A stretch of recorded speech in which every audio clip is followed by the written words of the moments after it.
Before I will start with the presentation, I want to ask you a question. Imagine that you are working for a rating agency, okay, Moody's or S&P, and you get a financial statement of a company, and you look at the company, you look at the business, the growth rate, you look at liquidity ratios, you look at the leverage, off-balance sheet liabilities, etc., and you come to the conclusion that this is a relatively safe company. You give it BBB, investment grade, but some risk of default. And now you get another piece of information. Now they tell you that this company is not public. This is actually a private company.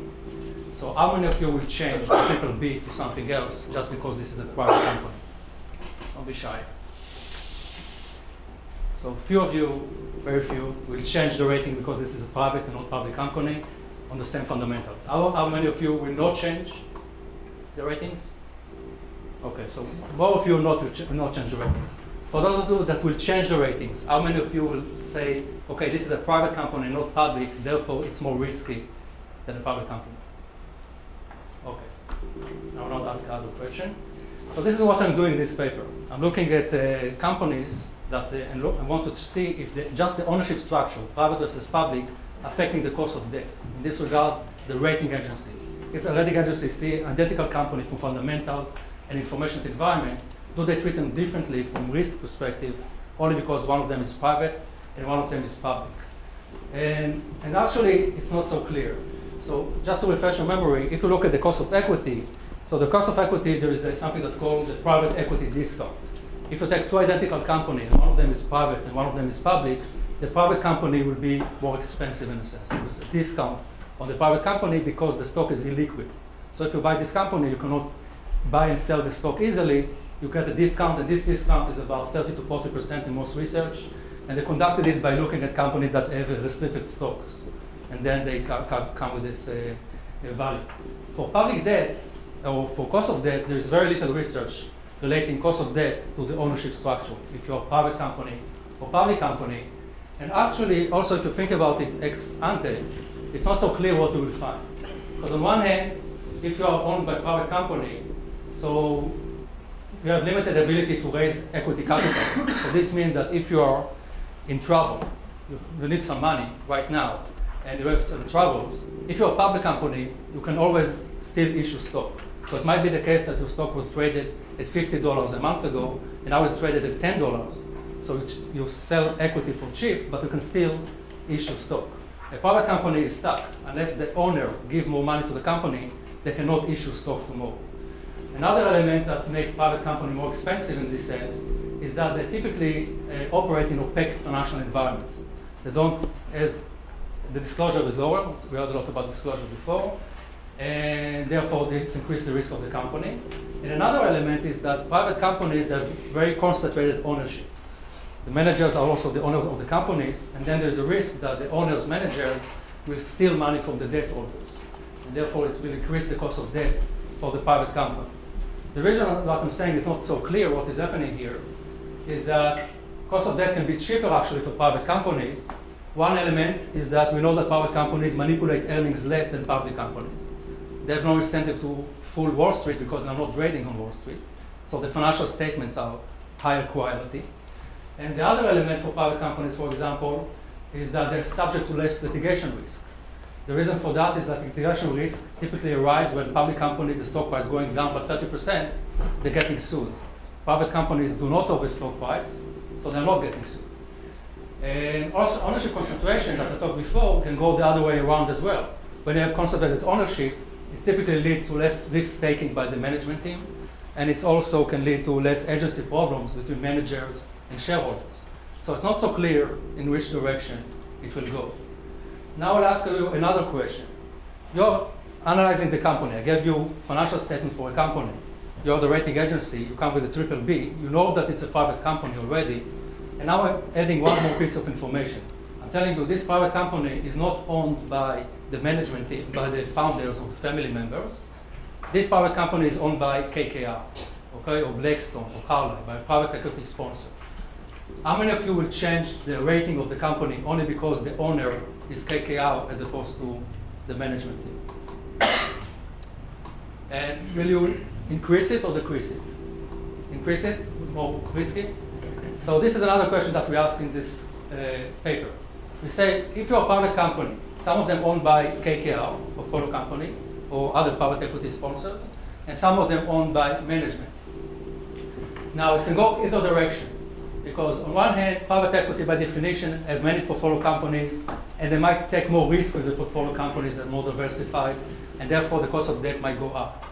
On the other hand, you also know that private equity are a repeat player in the market. They keep raising more and more debt every time they buy a portfolio company, and when they take the portfolio company public, they're raising equity. They don't want to come across as very risky. They have a reputation consideration to take into account, and this might lead for them to the cost of debt to be lower. And actually, there's some literature on loans from banks, not on public debt that I'm looking at, but loans of debt overall are cheaper for KKR than for another company. Because when KKR go to the bank, they typically get lower interest rates, and they're getting no covenants and stuff like that. And so if this is the case, because of the reputation consideration, we actually will expect that the cost of debt will be cheaper for private equity. So in this paper, this is the two questions that I'm asking myself. And again, there's a lot of research about the cost of equity when it's come to private and public companies. There's very little research literature about the cost of debt when it's come to private or public ownership. And this has come down to the lack of information. So this led me to why I'm doing this paper, because actually there's only 3 papers that say something about the cost of debt, about private and public companies, and I will address them later. So this is motivation that also derived from the challenge to actually conducting research in this area. So one of the challenges is that if you conduct such a research in the US, you have very limited information about private companies. You don't have a lot of information, so you cannot compare private companies to public companies. Another even more difficult and related challenge in this topic is that it's really hard to disentangle the ownership itself, private ownership versus public ownership, from the disclosure.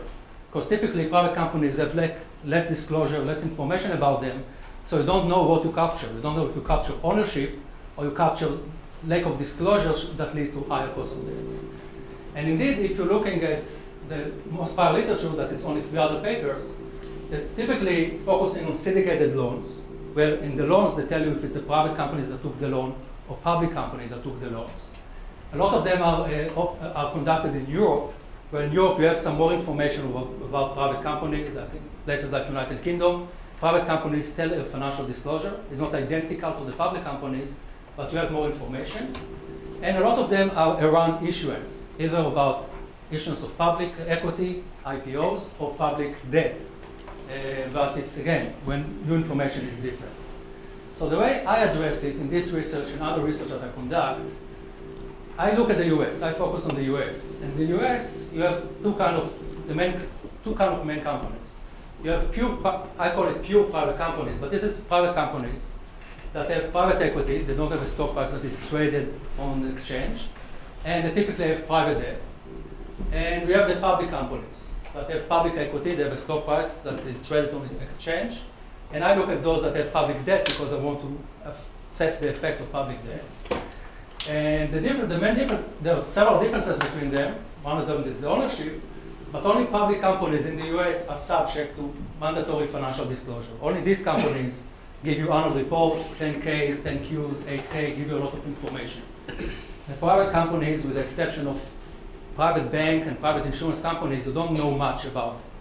So the way I conduct my research, I identified a group of companies that they have private equity. The private companies, the stock price is not traded on exchange, but they issue public debt. So the debt is traded. Because they issue public debt, the SEC view them as public companies. So these companies actually do have 10Ks and 10Qs, and I know a lot of information about them.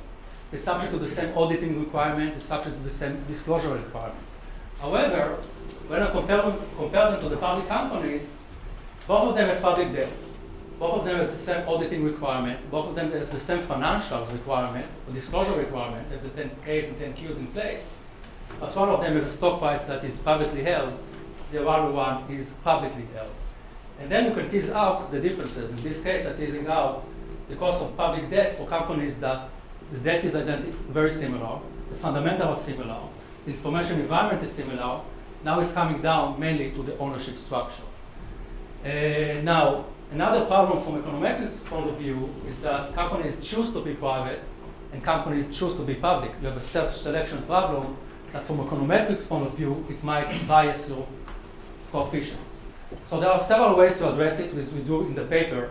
You can do 2SLS, you can do Heckman analysis, you can look how big the omitted variable is, and we do these kind of things. More intuitively, we also look at companies that transition between private and public. And here the advantage is that we use the same firm as its own control. Firm that was private and now it's public, or from public to private, to tease it out.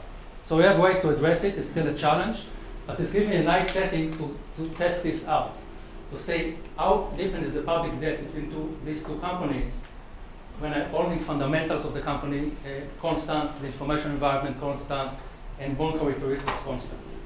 And as I mentioned before, I also, within the private firms, I look at those that are owned by PE-backed firms, KKR, Blackstone, Carlyle, etc., versus those that are owned by management.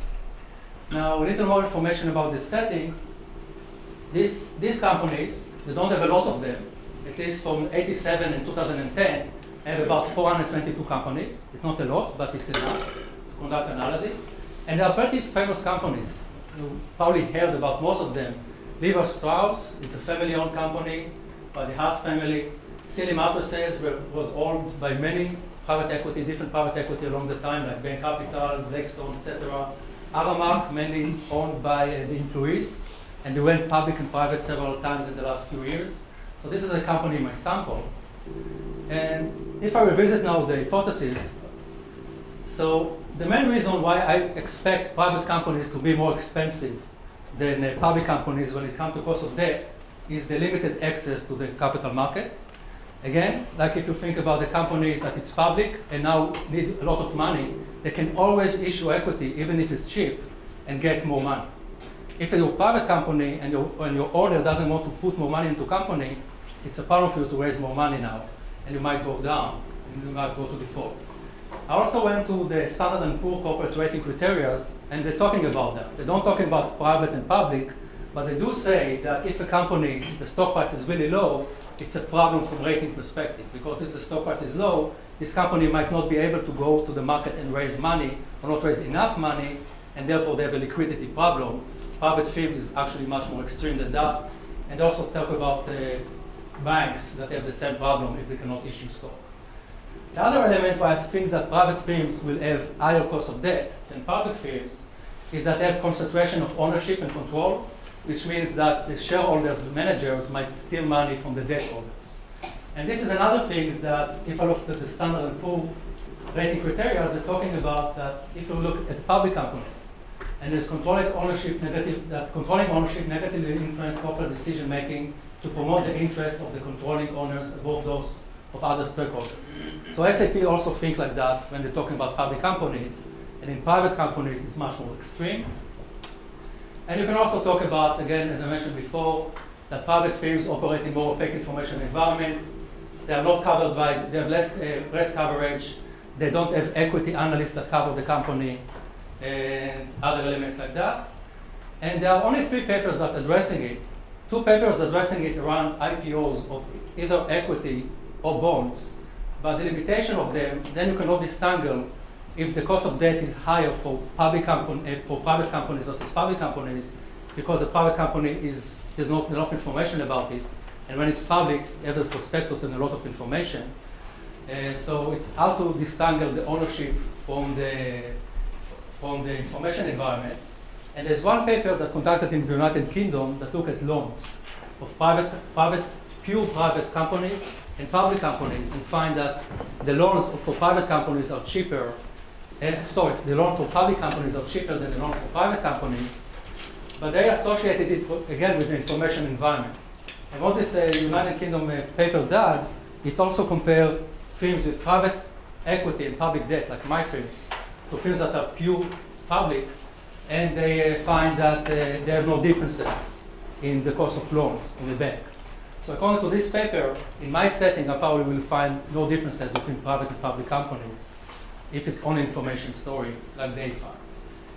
But I'm telling you that it can go the other way around. Public companies, because they have many shareholders, could cause them problem with restructurings. It can lead more to this, sometimes increase the probability of default. They have greater exposure to litigation risk, and they manipulate in earnings much more, so I might not be able to trust the numbers as much. So it's still an open question, although I tend to think that private firms are more expensive. Within private equity, I also mentioned big picture, what are the two dominant factors. One dominant factor is that private equity, by definition, have many portfolio companies. They might be willing to take more risk with the portfolio companies, and therefore the risk of default is increasing. Alternatively, private firms, PE sponsors, KKR, are repeat players in the market. They're going to take the portfolio companies private with a lot of debt, then they take the company public with equity. So they have a reputation consideration to take into account, and they might behave. And as I mentioned, some papers shows that they're able to achieve cheaper loans from the bank. In order to tease this out a little more, I'm doing two things. I'm looking at private equity that are large, like the KKR of the world, versus small private equity, because the large private equity probably have more reputation consideration, so I can tease this part out. And also look at private equity that own majority of the company versus private equity that own minority of the company. If you own majority of the company, you can say whatever will happen to the company, and if you're taking more risk, you can take more risk with the company. If a private equity owns only minority in the company, let's assume only 30%, then they can have less say in the company, and overall the company will be less risk to a certain extent. So this is how I try to tease it out. So I will skip this graph just to show this relation. So how do I measure cost of public debt? I look at ratings, like I started this presentation. Rating agencies looking at the probability of default of a company based on the fundamentals, based on the industry, based on the information environment. And I look at the spread. The spread is the yield minus the risk-free yield for each bond that is trading in the market to show you what investors think about the public debt of this specific company. So this is how I measure the public debt, the cost of public debt. And then I run an or less regression, and I put a dummy variable to capture the effect of the private, or the effect of the private equity. It depends on what I'm checking. And then I control for fundamentals. I control for the size of the company, how much leverage, liquidity, how much intangibles they have, all the things that we think rating agencies use in their analysis. I also control for bond characteristics, if it's duration, seniority, issue size, etc. I also try to control from the information environment. If the firm is larger, there will be more press release associated with it. I look at the auditing firm, if it's a big auditing firm, if it's small auditing firms. And I also look if it's a new company that have very short information about it, only a few years, less than 5 years, or it's a company that is established with a lot of information about it. And then I'm doing other econometric things like controlling for years and industry fixed effect, controlling for self-selection, controlling for earnings quality and results, all from that. Now, one of the challenges is that when you look at private companies and compare them to the public companies, they are really different almost on every aspect, okay? And this is a concern because one of these differences or other differences that I'm not capturing might lead to the results. So one of the solutions for that is to match these companies on several aspects, like leverage, size, liquidity, on many aspects. Called propensity score matching. You have some theory behind it because you want to match it with the propensity of a company to go private or to go public or to be owned by private equity or to be owned by management. But after you do that, you can create a small group of companies that are quite similar. So after conducting propensity score matching, I have now private companies that are relatively similar to my public companies. There's some few differences, still significant, but I can even make the sample smaller and get rid of these differences. So at least it makes me feel better that I'm matching companies that are quite similar. And that's all? We'll finish up. Okay. So the bottom line, we find that private firms the cost of debt for private firms is more expensive it's higher than the cost of debt for public companies. And we find that it's even worse in recession period of time, because in recession you expect that the cost of private firm will be in more trouble. Public firm can still issue equity, but private firms are really stuck in recession. And we found that in recession, private firms are the cost of debt is higher than public firms. We find that PE, the cost of debt for private equity on the PE-owned firms is higher than firms that are owned by management. And we find that it's the rating agency and the bondholders doing the right thing here, because actually the cost of default, the probability of default is actually much higher for private firms than public firms. Unconditionally, it's 5% versus 2.2% for private firms. And actually, private firms has 40% higher probability to default than public firms. So the rating agencies actually doing it correctly, and also the bondholders. Also, the private equity sponsors, firms that own by private equity sponsors, have 70% higher chances of default than firms that are owned by management. So the rating agency is doing it correctly. What is interesting is that when I look at the public debt holders and control for ratings, I still see that public debt holders ask from private companies 1.5% higher yield than firms that are owned by public firms, even after controlling for the ratings. So this means either that the ratings doing it wrong, or the investor doing it wrong. I don't know. I didn't tease this part out here. So bottom line, I have a lot of robustness tests that I will skip, but the bottom line, cost of debt is significantly higher for private firms versus public firms, and it's significantly higher for private equity-owned firms versus firms that are owned by management, after controlling for fundamentals, the information environment, and for bond characteristics. So thank you so much.